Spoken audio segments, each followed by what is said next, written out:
امتى بقى اليهود اتفقوا ان هم يتخلصوا من المسيح؟ في انجيل يوحنا الاصحاح 11 القصه كلها.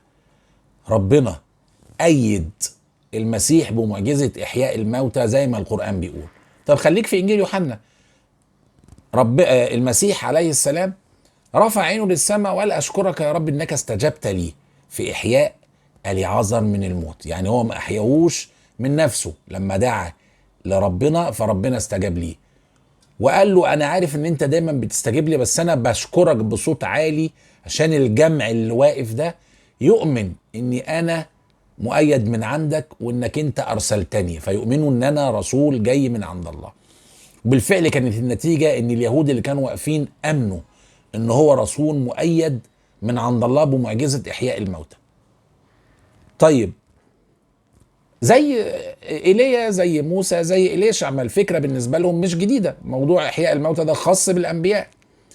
هل كل اليهود امنوا؟ معظمهم امنوا، بس في منهم اتسللوا وراحوا لاصحاب القرار في وسط اليهود اللي هم الكهنة والفريسيين.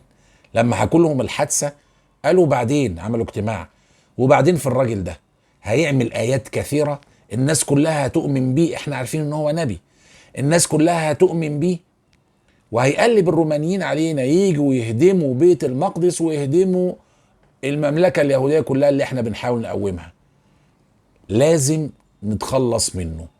اتفقوا ان هو لازم يموت، وخصوصا ان هم كانوا مستنيين المسيح، بس مش ده يموت زيه زي اي نبي قتلناه قبل كده، انما احنا مستنيين المسيح المحارب، المسيح اللي هيقوم ويهدم، هيغلب الروم وهيغلب الفرس وهيهدم الاصنام اللي موجوده في الدنيا كلها. انما ده جاي يقول اعطي مالي قيصر لقيصر ومالي الله لله.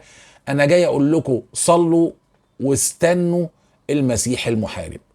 فضلت اليهود قالوا يتخلصوا منه في اليوم ده، وفضلوا مستنيين اللي هيجي ينصرهم.